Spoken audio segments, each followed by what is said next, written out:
How's it going, everybody? This is TC again, and I've got another script here. This one is a Dragnet script from 1970, season 04, I believe. It's called Narco: The Missing Hype. Now, this particular script was owned by James McEachin, and if you don't recognize his name, a lot of people they'll recognize this picture of him, I'm sure. He was in a couple of Clint Eastwood movies. Here he is with Clint Eastwood. He was in one of the Dirty Harry, and I think the other one here is Play Misty for Me. And then here's some a business card he signed, kind of like a little trading card. And then his actual business card. He was in the military, uh, besides being in TV in the 60s and 70s. He was born in 1930, and he was a veteran of the Korean War. Uh, he served in the Army during and before the Korean War in the 9th Infantry Regiment. He was wounded almost fatally in an ambush that nearly left him for dead. McEachin was one of only two soldiers to survive the ambush. In 2005, he was awarded both the Purple Heart and Silver Star by California Congressman David Dreyer.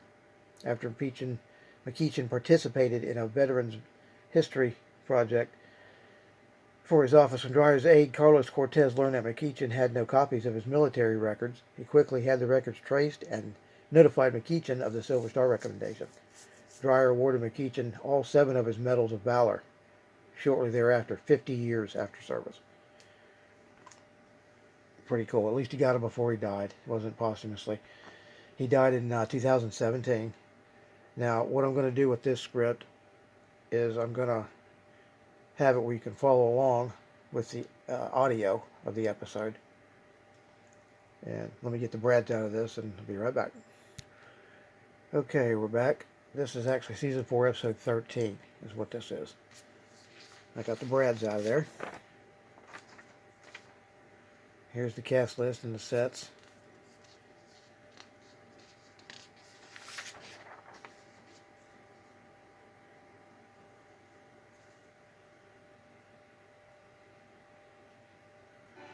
The only thing that's not in here is this first intro. McEachin, actually, his part comes toward the end of this in a couple of scenes, and he's got it highlighted. You'll be able to see that when we get to it. It's only like 40-something pages long. It's only a 25-minute show. Some of the dialogue is a little bit different. Not a lot, but this is pretty much what was filmed. I did notice a few differences.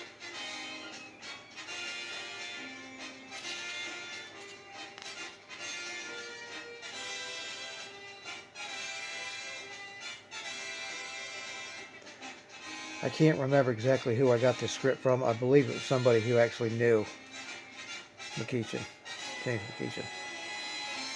I'll have to go back and look and see, but I believe that was the case, because I got 4 of these things.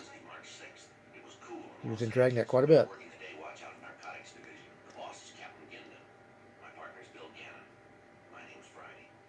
Authorities estimate that half of the 13 billion doses of barbiturates and amphetamines produced annually in this country find their way into illegal channels and underwrite a $250 million a year black market traffic in drugs. The dangerous drugs recovered on our most recent arrest made a very small dent in that market, but there was still enough to supply an average-sized high school for a full month. That's the teaser.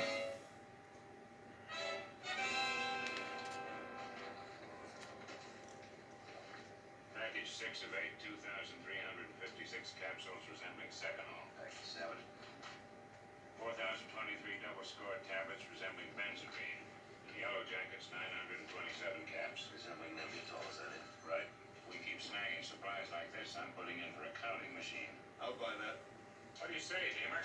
Brad, it's been a long time. You still working the California Rehab Center? Yeah, and the caseloads you wouldn't believe. I know you guys are up to your ears too, but I've got one here you haven't before, Joe. Third name down, first page. Remember him? John Aldrich. He's the kid I found almost dead from an overdose in that shooting gallery on the east side. That must have been 3 or 4 years ago. Exactly 3 years ago. 16, then he's 19 now. What was so special about him? Nothing really, Bill. Typical case. 16-year-old kid from a nice family and good home. He started smoking pot 13, then pill. Then a long run with speed, and by the time he was 16, he was strung out good on heroin. Finally, he got a hold of some hot stuff, and it nearly killed him. And now you're his parole agent. Right. And I need a favor. You name it, Fred. When Aldrich turned 18, his parents had him committed to the California Rehabilitation Center as a narcotic addict. He stayed for 9 months and finally qualified for the outpatient program. He lived at home until about 2 weeks ago and was doing fine. I was put on the case just after he skipped. Have you been to the house? I just don't have the time, Bill. I've talked to... Yeah. That's why I want to get him back to the center fast before he gets too strung out. If he builds a habit, he's got to support it. If he gets the funds to support it, I'll say one thing. What's that? He's not gonna have a hard time finding it.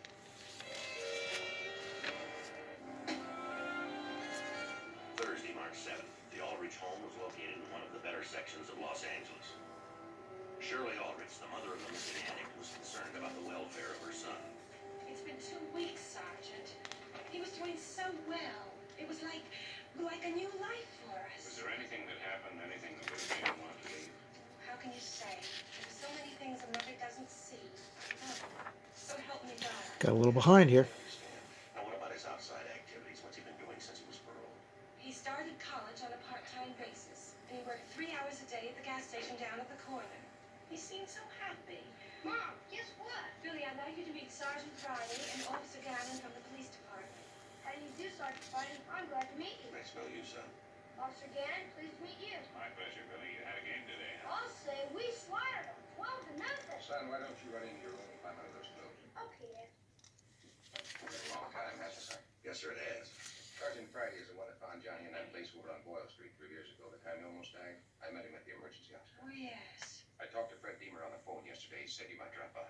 Yes, sir. It's really more in his line when there's a violation of parole, but if there's something we can do to help, we're willing to do it. We can. I hope you can get further than I did. I've talked to everyone that even remotely knows Johnny, his girlfriend, his buddies. I even went back to that dump on Boyle Street thinking he might go back to some of his old haunts. Do you notice any signs that would indicate he might be using again? That's it, Officer Gannon. There was nothing.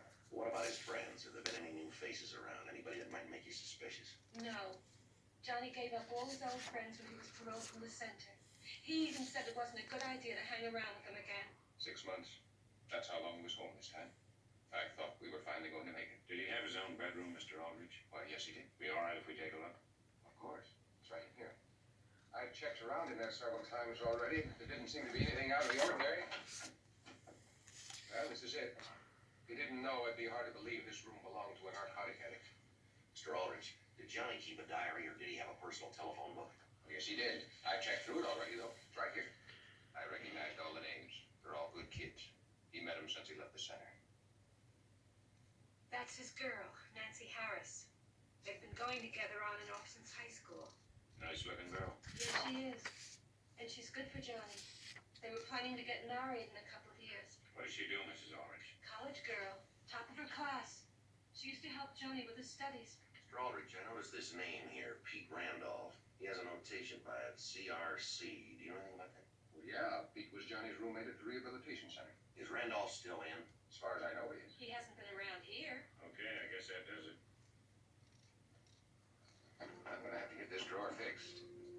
You mind if we take a look, Mr. Aldrich? Oh, go ahead. It's just jammed. I don't imagine you can fix it.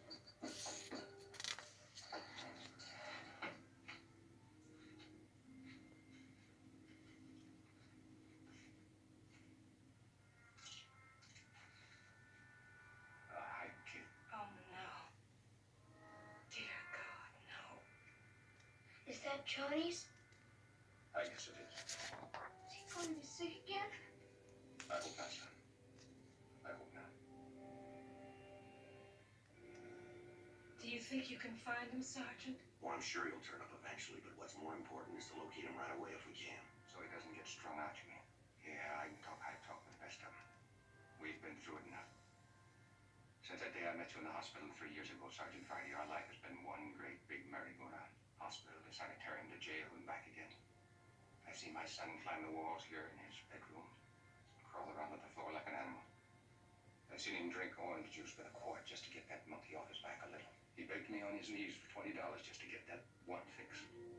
That one lousy fix. Walt, don't, please. It's not a pretty story, Sergeant.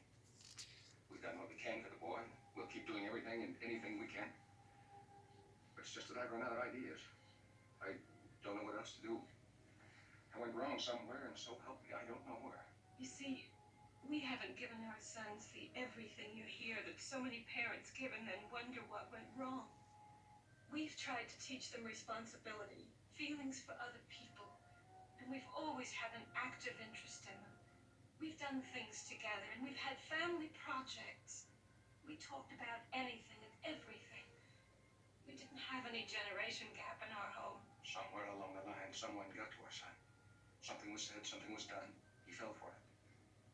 Our problem was we didn't know one single thing about the drug problem. Maybe if we had, we would have recognized it in time.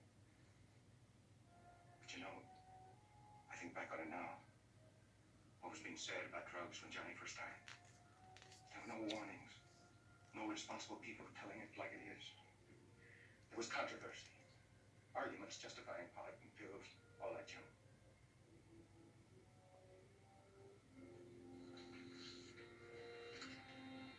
Times haven't changed very much, have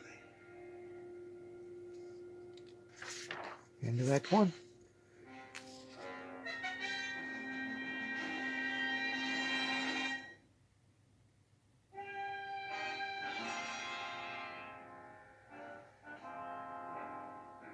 Monday, March 11th. We started the day by checking with Fred Deemer on the current status of John Aldrich's roommate, Peter Randolph. Is Randolph still in the center? No, Fred says he was put on the outpatient program about 4 months ago. Was Randolph had contact with the Aldrich boy? Well, Fred wasn't sure. Randolph is supposed to check in with Fred every Wednesday as part of his condition of parole. Yeah. He's 5 days late. Fred checked his apartment house out. No sign of him. I got his last good address. Narcotics Friday. Who? Yes, ma'am. Well, yes, that's right. I see. Yes, well, we'll bring a picture along. Yes, we'll meet you there. Thank you very much. That was John Aldrich's girlfriend, Nancy Harris. She talked with John's parents last night. They told her we were interested in finding Peter Randolph. Yeah, what do you got? Nancy says a guy named Pete was on campus 2 days before John disappeared. 8:40 a.m. After obtaining a mugshot of Peter Randolph from R&I, we drove to the college campus. Nancy Harris had agreed to meet us in the campus coffee shop. Sorry you had to come all the way out here, but I have a 9 o'clock class that I just can't afford to miss. We understand, Miss Harris. Now, we'd like to talk to you about this man you said was looking for John Aldrich. Well, he wasn't exactly looking for him. He and Johnny apparently had arranged to meet here. Johnny introduced me, but he used only his first name, Pete. I see. Now, is this the man? Why, yes. Who is he? His name's Peter Randolph. He was John's roommate at the rehabilitation center. Is he in some kind of trouble, too? We don't know yet, Miss. When they met here, what did they have to say? Do you remember? Nothing really. They seemed kind of reluctant to talk in front of me. How's that? Oh, you know, just a bunch of small talk, the weather, classes Johnny was taking, things like that. Did they mention narcotics at all? No, like I said, just a lot of small talk. I was only with him about 5 minutes. I had a class. Now, there is one thing. Yes. Well, it could be my imagination. But when I was walking out, they looked like they got real serious. Pete reached over the table and grabbed Johnny by the arm. Then they started talking real softly, but fast, you know? Could you hear anything they said? No, by that time I was all the way over by the door. I didn't really think any more about it until now. Can you think of anything that would have triggered Johnny to take off or start using narcotics again? Nothing I can really put my finger on. But Johnny did seem nervous about a week or so before he left. He was kind of worried about letting his folks down and all. How do you mean that? Oh, you know, his grades. We had this sociology class with Professor Thurston, and Johnny wasn't doing so well. Did I hear someone mention my name? Oh, Professor Thurston, I didn't see you standing there. Just walking by, Nancy. Always interested in the predicate when I'm part of the subject. We were just talking about Johnny. Oh, Professor, I'd like you to meet Sergeant Friday and Officer Gannon, LAPD. Well, what brings the local police to our institution of higher learning? They're trying to locate Johnny. Aldrich? Yes, sir. He's been missing about 2 weeks now. Miss Harris was mentioning something about his grades. Well, as I was saying, he wasn't doing very well in Professor Thurston's class, and he was worried about what his parents would say. That's right. His last examination was terrible. He started off the semester ahead of his class, but then he began to drop quite rapidly. Johnny thought he knew more about the subject matter than Professor Thurston, and he wouldn't give up. What was the subject matter? You two might possibly find it enlightening. It was a lecture series of mine on the hoax surrounding the use of marijuana and drugs in our society. In what way did John argue with you? Well, first, First of all, I'm an expert on the subject. I've done countless hours of research, and I've come to various conclusions that this myth about pot and pills is overrated and dealt with in an unrealistic way. Just one example. John argued violently when I pointed out that marijuana had absolutely nothing to do with developing desire for hard narcotics like heroin. As I said, the boy just didn't have an open academic mind. Did he have a chance to present his side of the story? There was no reason to. I'm the expert, and it was my class. Well, now maybe your studies didn't convince him. Well, they should have. I have statistical proof to back everything I teach. Professor, did you ever think about the fact that there are a lot of human elements in this world that just can't be measured statistically? Oh, yes, here we go again. The typical cop has to stick up for those antique laws and archaic methods of dealing with modern social problems. No, sir. It's just that we see all those rotten things that tear people apart that are never dealt with in your academic studies. And the sad part of it is, an individual of your intelligence and background has such a great influence on a young mind that hasn't experienced the real world. It seems to me that Johnny's case was different. He'd had a taste of that real world and he called you on it. Sounds to me like you're assailing the academic community's influence on society, right? No, sir, I'm not. It has its place and it makes its contribution. It's an enormous contribution if it's done with responsibility and real insight into the problem. Permit me to offer you a piece of truth, Sergeant. My training and sophistication in the field of social research gives me much more insight than any policeman could ever have. Professor, let me ask you something. What's that? What did you do after graduating from high school? I attended the university and obtained my degree. Then what? I continued my studies, completed the master's program, and went on for my PhD. And what kind of work did you do while you were going through school? My, we have a regular interrogation going on here, haven't we? Up until I took my master's, I devoted all my time to study and research. I then became a teaching assistant in the sociology department. And after you obtained your PhD? I remained as an associate until I gained full professorship. I ask you, Sergeant, what is your point? The point is, Professor, that you've spent your entire life in an academic environment surrounded with research, studies, and intellectual discussions on the ills of society. Walk outside the classroom and take a look at what really goes on before you publish your next study, will you? Take a look at the world of an addict like John Aldrich before you rule on antique laws and archaic methods. Give it that much, Professor. For your edification, Sergeant, I've seen a lot more than you may think I have. It's not all as dreary as you make it out to be with your rash generalizations. Oh, I've seen it too, Professor. So often my stomach turns every time I think of it. All the things you can't put in a test tube or analyze in a computer. Rich kids, middle-class kids, and poor kids. All attaching themselves to something they can't find any other way except by blowing grass or dropping a pill or mainlining heroin. Now, if they get the chance, they grow up. Maybe. But what do they become? Vegetables, welfare cases, husbands, wives, mothers, fathers that don't have the maturity or emotional balance to handle their own lives, much less influence others. They live in their own little world of rosy red paths and cloudy dreams. When the dreams are over, what's left? They're sick, they're psycho, they're broken, or they're dead. Yeah, they build a nice future for themselves, don't they? A future built on a foundation of weed, needles, and psychedelic logic. That's a rich future, Professor, isn't it? We've given these young minds a lot to build on, haven't we? The intellectuals justify it and the hoodlums reap the harvest. Think about it, Professor Thurston. The next time you make a study, dig a little deeper and a little harder. Think about your role, my role, and why we're here. You know, when we're no longer here, there's only one measure, and it's not going to come from a computer printout or an intellectual's dissertation. And what would that measure be, Sergeant? The kind of contribution we've left behind us, Professor.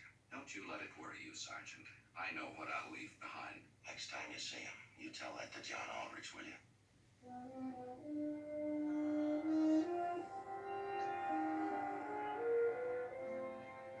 9:58 a.m. On our way back in, we got a message to call the office. Fred Deemer had been trying to reach us.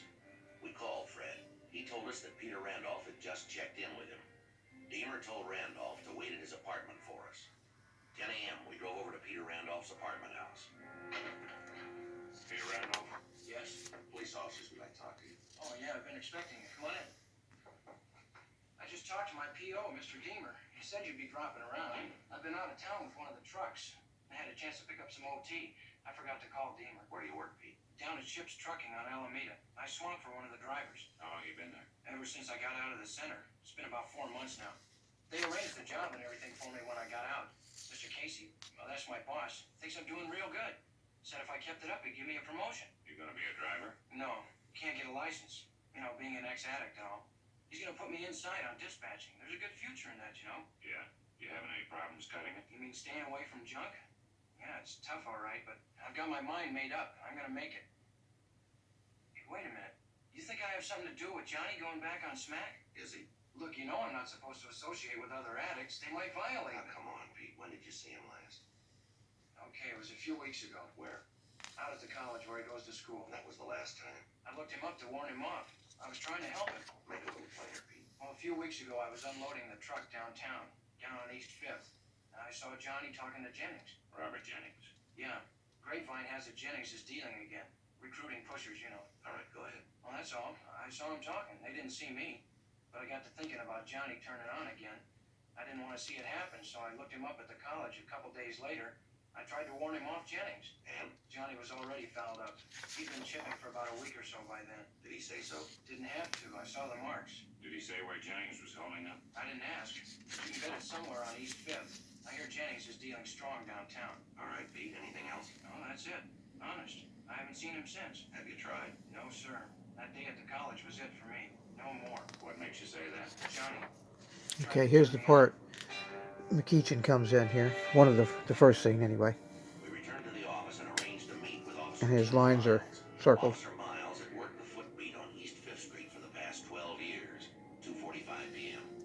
So if there's anyone who can locate Jennings down there, it's you, Tim. I saw him a couple of weeks ago, but not since. I thought he left the street. Do you hear any rumbles about him, Tim? All the word was he was dealing again. I thought I had him dirty that last time. How's that? Some say he was dealing out of a fake lining in his jacket. And? I saw him inside the restroom in one of the theaters on Main. There were a couple of hypes hanging around. I knew he was holding just by the smell of it. And you couldn't take him. That's right. My information wasn't from anyone the courts would call a reliable informant. So, not having enough probable cause for arrest, any search would have been thrown out of court. You work narco, I don't have to tell you. Did you talk to Jennings? Yeah, I told him to stay off my beat. Not that I could have backed it up. Here's a mug on the boy we're looking for, Tim. Haven't seen him before, but if he's down there, he'll turn up sooner or later. Give it what you can, Tim. We sure appreciate it. Right, I'll pass the word and put the whole street to work on it.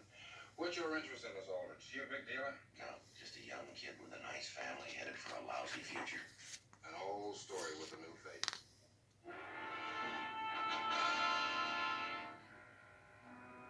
Tuesday, March 12th, 5 p.m. There was still no word on John Aldrich. Wednesday, March 13th, Bill and I continued with our routine caseload and also made frequent visits to the downtown area in search of the missing addict, John Aldrich. Thursday, March 14th, 8 days had passed. 3:20 p.m., we got a break. Aldrich, right, Tim Miles found him in a flop house down on East 5th Street. Alone? No, he had a friend with him, Robert Jennings. And here's the second 3:40 scene. p.m., we arrived at a cheap McEachin. hotel on Lower East 5th Street. Officer Tim Miles had the narcotics dealer Robert Jennings in custody. Joe, Bill, Jennings here finally fell. Got him holding 2 ounces. The Aldrich boy's inside. We saw the ambulance in front. What's gone down? I called him. The desk clerk hailed me off the street, said somebody was crying for help up here. I came up, the door was open. Jennings here was trying to stuff the Aldrich kid under the bed. He either popped too much or Jennings here gave him a hot shot. Pretty bad, isn't he? I haven't seen worse.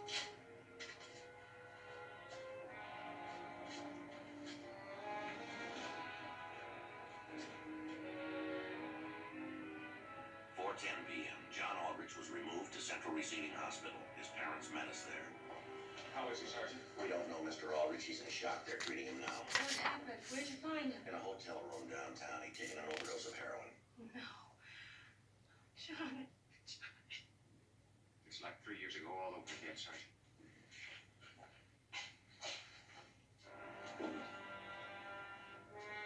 Dave.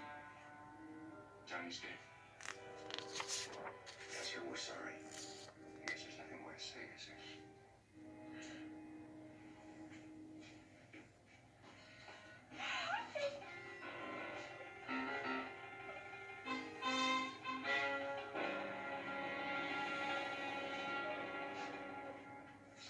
Righty, Gannon. Don Jones, City Press. I'm on that narcotics arrest they called in at the newsroom. What do you got? A 19-year-old boy named John Aldrich just died overdose of heroin. Kind of a short story, isn't it? No, Don, it's a long story. It started 6 years ago in a poppy field in Turkey, a marijuana patch in Mexico, and a pill factory here in the States, and parents who just didn't know how to spot the signs in time. What kind of signs, Joe? son's clothing, cigarette paper in his pocket, the wearing of dark glasses, sleeplessness, sweating, slurred speech, erratic emotions, visits by strange friends, telephone calls at odd hours. No, the story's a long and tragic one that represents a real challenge to all of us. The heroin that found its way into that young American's veins came across the oceans to this country through the efforts of money-hungry organized men. A slight risk to them, with an immense profit. This country of ours does have a challenge, Don.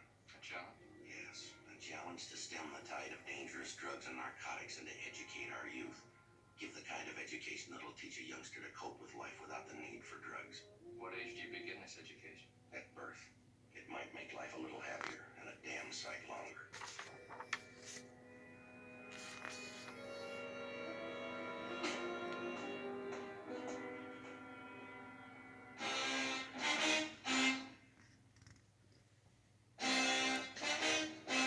And fade out. The story you have just seen is true.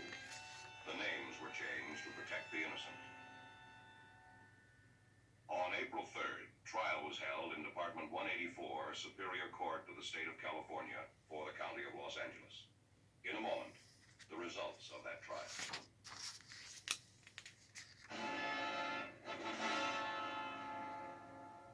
The court found the suspect guilty of Section 11505 of the Health and Safety Code, possession of heroin for sale, which is punishable by imprisonment in the state prison for not less than 5 nor more than 15 years.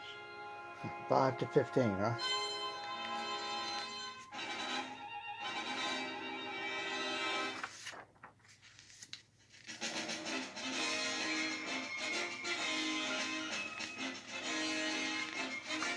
Alright, that'll do it. Hope y'all enjoyed that. Don't forget to like, subscribe, comment, and share the video if you think somebody else would be interested. And take care.